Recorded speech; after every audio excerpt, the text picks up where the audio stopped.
prisoners of war. There are many things whenever Orientalists or innocent people, they inquire about or they project and say, how could Muslims do that?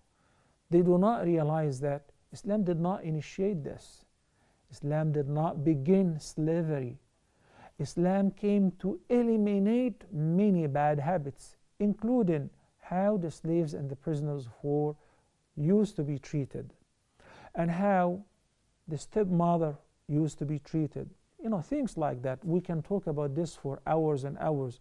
And that's why we filmed a few programs called Left in the Fog, Refuting Misconceptions, and things of this nature, to explain to the viewers, as Muslims, number one, that Islam, which is the religion of Allah subhanahu wa ta'ala, came as a solution to resolve all these bad habits and traditions, bad manners, and so on.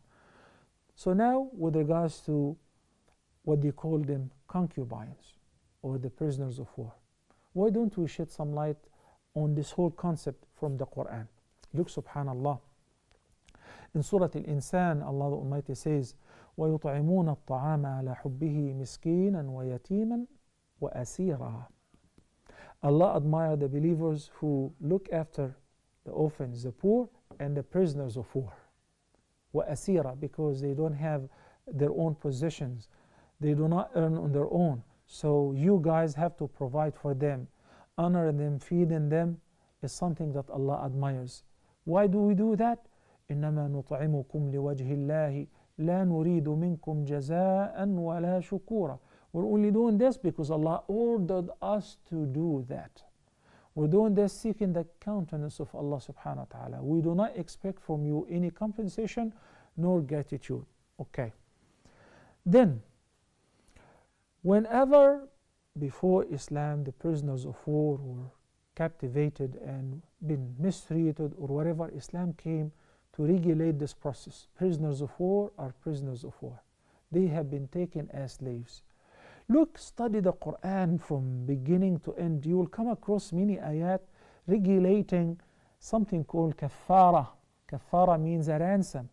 A ransom for certain things, such as a ransom for making an oath and fail to fulfill it, a ransom for a vow, a ransom for zihar, like in Surah Al-Mujadila, a ransom for embracing one's spouse during fasting.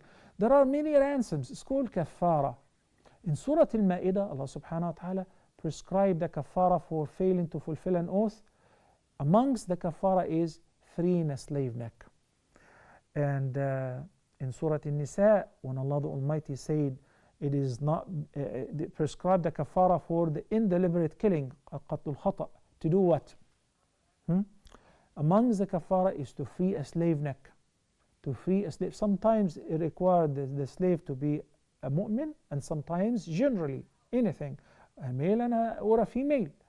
So he said, فَتَحْرِيرُ رَقَبَةٍ مُؤْمِنَةٍ in this particular ayah of Surah An-Nisa. What is the meaning of فَتَحْرِيرُ رَقَبَةٍ? To free a slave. And this slave is earned how? Not through in the market and selling and buying, but wars. They captivate prisoners of war from our side, and we captivate prisoners of war from their side. All of that was effective until, and Islam kept gradually eliminating this problem through opening the door of salvation. You want to be free on the Day of Judgment? By freeing the slaves. A man came to the Prophet ﷺ and said, I once was angry with my slave girl and I slapped her on the face. Just slapped her on the face. That's a crime in Islam. And the Prophet ﷺ ordered him to free her.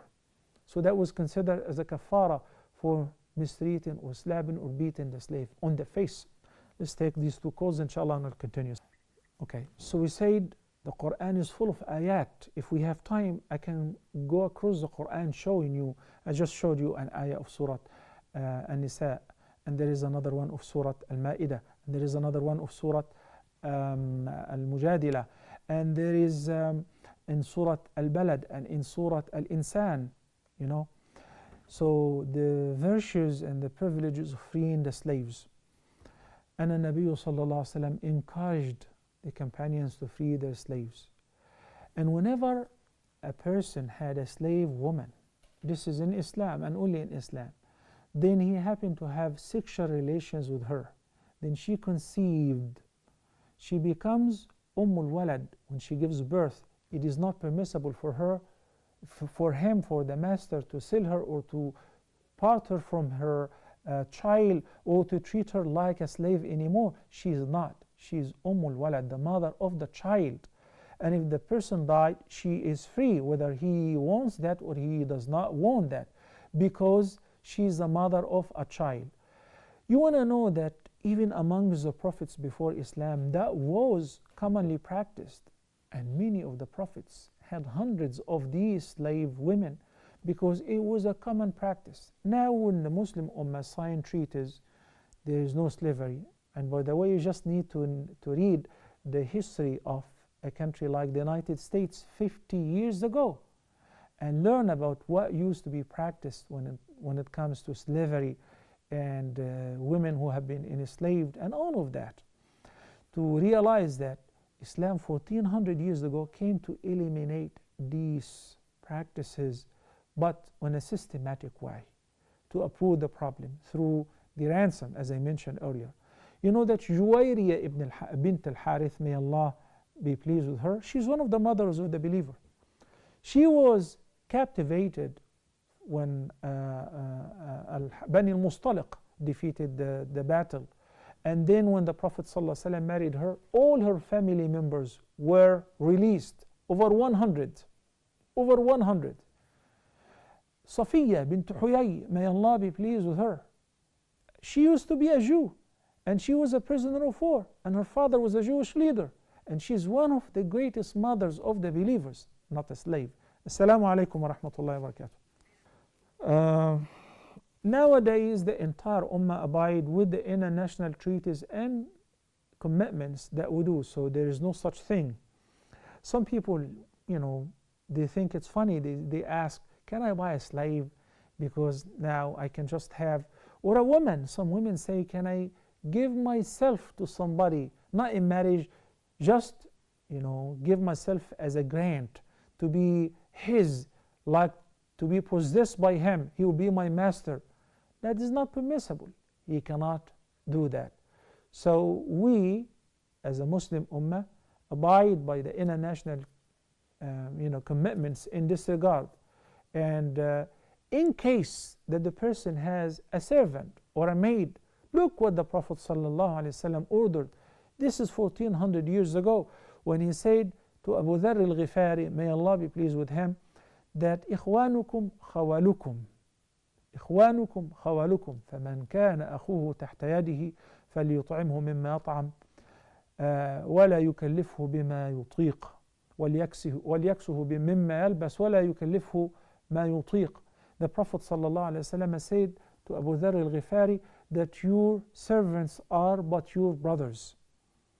And there is a great eloquence in this statement when he began with the predicate, not with the subject, to make you believe that the predicate is the same as the subject. When he said, إخوانكم خوالكم, the right order, normally speaking, خدمكم or خوالكم are like إخوانكم.